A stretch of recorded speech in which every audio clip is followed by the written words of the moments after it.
आज आपल्या महाविद्यालयामध्ये महाराष्ट्र विवेक वाहिनी आणि अंधश्रद्धा निर्मूलन समिती यांच्या सामंजस्य कराराअंतर्गत फटाके मुक्त दिवाळी अभियान आणि डॉक्टर APJ अब्दुल कलाम यांच्या जन्मदिनानिमित्त ग्रंथालय विभाग आणि IPSC आणि विवेक वाहिनी यांच्या वतीने वाचन प्रेरणा दिन असा हा संयुक्त कार्यक्रम आयोजित केलेला आहे। मित्रांनो, आपला देश हा जसा संतांचा समाज सुधारकांचा आहे तसाच तो सण आणि उत्सव साजरा करणाऱ्या लोकांचाही आहे। प्रत्येक महिन्याला आपल्याला कोणता ना कोणता सण हा असतोच, परंतु भारतीय संस्कृतीचं वैशिष्ट्य आहे की हे सगळे सण हे पर्यावरणाला अधिक पोषक आहे, पर्यावरणाशी नातं जोडणारे, पर्यावरणाशी नाळ जोडणारे, पर्यावरण अधिक समृद्ध करणारे असे हे सण फार पूर्वीपासून आपण साजरे करत आलोय। परंतु अलीकडे व्यापारी संस्कृती आल्यामुळे पूर्वीचा जो पर्यावरणाचा जो विकास होता किंवा पर्यावरणाचा जो संदेश होता तो आता या सणातून दूर चाललाय आणि एक वेगळा स्वरूप त्याला यायला लागले। नुकतीच आपण नवरात्र उत्सव साजरा केला, तर या नवरात्र उत्सवामध्ये जो मूळ इतिहास आहे तो आपण विसरून गेलो। आपण पाहिलं असेल की घरामध्ये आपण एक पत्रावळ घेतो, त्याच्यामध्ये माती घेतो, त्यामध्ये बिया टाकतो, पाणी टाकतो, त्याच्यात एक घट ठेवतो आणि 9 दिवस राहिल्यानंतर त्यापैकी कुठल्या बिया चांगल्या रुजतात, कुठल्या बिया चांगल्या उगवतात ते पाहिलं जातं आणि नंतर रब्बीच्या पिकाला त्या पेरणीसाठी वापरल्या जातात। आता हा जो शोध आहे तो सिंधू संस्कृतीतल्या निरुती नावाच्या स्त्रीने लावलेला शोध आहे आणि तिचा इतिहास आजही आमच्या महिला जपत असतात। परंतु दुर्दैवाने आज तो इतिहास बाजूला गेला आणि आज दांडिया खेळणं, गरबा खेळणं म्हणजे नवरात्र असं एक वेगळा प्रकार त्याला आलेला आहे। तसंच दिवाळीचं आहे।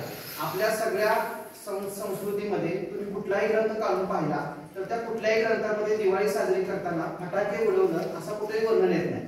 मुळात फटाक्याचा शोधच 9व्या शतकात चीनमध्ये आहे आणि त्यानंतर सुरुवातीला तिथली हिंस्र जनावर पळवण्यासाठी तो वापरला जात होता, पण अलीकडे मात्र एक हिंस्र आनंद व्यक्त करण्यासाठी फटाके उडवणे हा प्रकार आपल्याकडे आलेला दिसतो। दिवाळीचा इतिहास तसाच आहे। आपण दिवाळी साजरी करत असताना ती का साजरी करतो कधी बघितलंच नाही काळजीपूर्वक। ज्या दिवशी पाडवा असतो त्याला आपण बलिप्रतिपदा असं म्हणतो। बलिप्रथा म्हणजे काय आहे तर या देशामध्ये बळी नावाचा एक महान राजा होता।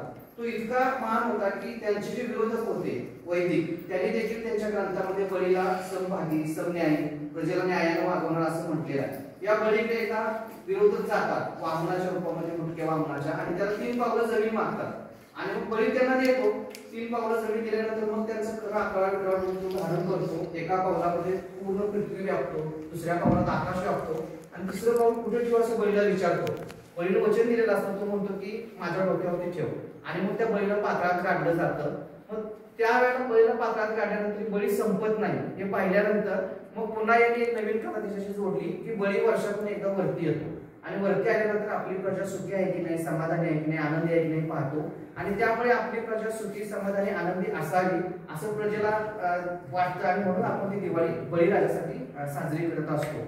या दिवाळीच्या काळामध्ये आपल्या दारामध्ये शेण्यापासून आई गवळणी घालत असते, डोंगर घालत असते, बळीराजाचा तो सगळं देखावा असतो 5 दिवस। अलीकडे इकडल्या भागामध्ये फारसं नाही, मुलींना विचारून पाहिलं, पण आमच्याकडे आज इथे आहे। तर असा कुठे देखावा होत असेल तर त्याचे फोटो काढून ठेवा, त्याचे व्हिडिओ करून ठेवा, म्हणजे तो सण जो आहे तो आपण जपून करू शकू। आता हा बळी जो आहे तो राक्षस आहे, पण तो आपला पूर्वज आहे। हिरण्याक्ष, हिरण्यकश्यप यांची नावं तुम्ही ऐकली असतील। त्यांचा मुलगा प्रल्हाद, प्रल्हादाचा मुलगा विरोचन आणि विरोचनाचा मुलगा बळी आणि त्याच्याच पुढे जाऊन मग त्यांच्या वंशात एक जालंधर आहे। तुळशीचा विवाह आपण पाहिला असेल पहा, तर जालंधर जो आहे तो अत्यंत पराक्रमी राजा होता, राक्षस होता तो। तुम्ही आम्ही जर आमच्या जन्मकुंडल्या पाहिल्या असतील जन्मल्यानंतर तुम्ही जर गण काढून बघितला तर बऱ्याच जणांचा गण हा राक्षस असलेला तुम्हाला दिसेल। आपण सगळे यांचे पूर्वज आहोत, हे आपले सगळे पूर्वज, आपण त्यांचे वंशज आहोत। तर या जालंधर इतका पराक्रमी होता की वैदिकांना त्याचा पराभव करता आला नाही आणि म्हणून त्याने रूप पालटून एक दिवशी पंढरपूरला जाऊन जालंधराची जी पत्नी होती वृंदा तिच्यावरती अत्याचार केला आणि आपल्या बायकोवरती अत्याचार केला म्हटल्यानंतर त्या रागाच्या भरामध्ये कुठलीही योजना न आखता जालंधर हल्ला करतो आणि त्यात मारला जातो। आणि ही जी वृंदा असते आपलं चारित्र्य हनन झालं म्हणून ती स्वतःला अग्नीमध्ये दहन करून घेते आणि स्वतःचं जीवन संपवते। पण आज आपल्या आया बहिणींनी त्या वृंदेचा जो इतिहास आहे तो जतन करून ठेवलाय। आज प्रत्येकाच्या दारामध्ये तुळशी वृंदावन असतं आणि आज आपली आई बहीण सकाळी उठल्यानंतर आंघोळ केली की पहिल्यांदा त्या तुळशी वृंदाला जाते, तुळशी वृंदावनाला फेरी मारते, तिला वंदन करते, आदरवती करते, कारण ते चारित्र्याचं प्रत्येक आहे आणि ते जपलेलं आहे। हा तुमचा आमचा बहुजनांचा इतिहास आहे, राक्षसांचा इतिहास आहे। तुम्ही कधी घरी गेला तर घरी जाऊन पहा की तुळशी विवाहानंतर 15 दिवसांनी आणखीन एक दिवाळी असते।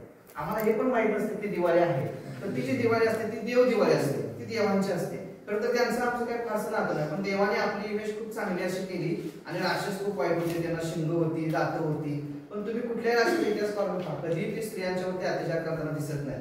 अगदी तुम्ही रावणाचं जरी उदाहरण घेतलं तर तिच्या बहिणीला विद्रुप केलं म्हणूनच त्यांनी सीतेला तिकडे नेलं, पण सीतेला कधी त्यांच्या महालात नेलं नाही. अशोकवनात ठेवणारे शेवटपर्यंत सीता चारित्र्यवान राहिली. पण जेव्हा सीतेला परत आणण्याची वेळ आली तेव्हा रामाने पहिल्यांदा तिथं अग्नी परीक्षण करावं लागलं. तिथून परत आल्यानंतर पुन्हा अयोध्येमध्ये परीट काहीतरी म्हणाला म्हणून तिला पुन्हा अग्निदिव्य करावं लागलं. आणि मग शेवटी सीता वैतागून गरोदर असताना आपल्या पतीला अयोध्या सोडून ती निघून जंगलात जाते. तिथं 2 मुलांना जन्म देते, लोकवृषाला ती मोठी होतात. आणि जेव्हा अश्वमेधाचा घोडा हरवला जातो तेव्हा युद्धाचा प्रसंग येतो, त्यावेळेला त्या मुलांना आपले वडील कोण आहे ते सांगते. आणि ते सगळं युद्ध झाल्यानंतर सुद्धा जेव्हा राम त्या सीतेला स्वीकारायची मानसिकता ठेवतो इतक्या वर्षांनी, तेव्हा सीता ती स्वीकारत नाही. ज्या भूमीतून ती वरती आली होती, दशरथाला ती पेटीमध्ये सापडली होती नांगरताना, त्याच भूमीमध्ये ती पुन्हा जन्म होते. हा सगळा इतिहास आहे. आणि इथे आणखीन एक भाग आहे की जो रावण आहे त्याची जी पत्नी होती, तर ती पत्नी रावण मेल्यानंतर कधी सती गेलेली नाही. त्याच्या धीराबरोबर ती लग्न करते आणि सुखाचा संसार करते. म्हणजे आपली जी असुरांची किंवा अवैदिकांची परंपरा याच्यामध्ये स्त्रीला सगळे हक्क अधिकार असलेले आपल्याला दिसतात. तर हा सगळा इतिहास आपल्या सणांमध्ये आहे. आजपर्यंत आपल्या अनेक पिढ्यांनी जतन करून ठेवलाय. आता भावी काळामध्ये तो किती राहील याच्याविषयी शंका आहे. म्हणून असं ज्या ज्या ठिकाणी जे जे असेल त्याची फोटोग्राफी करा, व्हिडिओग्राफी करा आणि हा इतिहास जो आहे तो जतन करण्याचा प्रयत्न करा. या निमित्ताने मी एवढंच सांगेन. आणि आपली संस्कृती ही नाचायची आहे. आपले सण उत्सव याच्यामध्ये आपल्याला नाचायला शिकवलं जातं, पण वाचायची आपली संस्कृती नाही. आता कुठे आपली 2री-3री पिढी शिकलेली आहे. याच्यापूर्वी आपल्याला शिक्षण नव्हतं, पण आपल्याला जर समृद्ध व्हायचं असेल, विकसित व्हायचं असेल तर वाचल्याशिवाय पर्याय नाही. बाबासाहेबांनी सांगितले की जो वाचेल तोच वाचेल. त्यामुळे आपण फटाक्यामध्ये जो अतिरिक्त खर्च करतो तो न करता ते पैसे वाचवून जर आपण चांगले ग्रंथ घेतले, वाचले तर ते आपल्याला आयुष्यभराची सोबती असतात, आयुष्यभरासाठी मार्गदर्शन करीत असतात. तर हाच संदेश या दोन्ही कार्यक्रमाच्या निमित्तानं द्यावा यासाठी या कार्यक्रमाचं आयोजन केलेलं आहे. या कार्यक्रमासाठी उपस्थित असणाऱ्या आपल्या महाविद्यालयाच्या प्राचार्य डॉक्टर पाटील मॅडम, उपप्राचार्य डॉक्टर राठोड सर, ग्रंथालय विभाग प्रमुख कांबळे मॅडम, विचारांच्या माझे सर्व प्राध्यापक, प्राध्यापिका, विद्यार्थी, विद्यार्थिनी आपल्या सर्वांचे मी पुनश्च एक वेळ मनपूर्वक स्वागत करतो आणि धन्यवाद.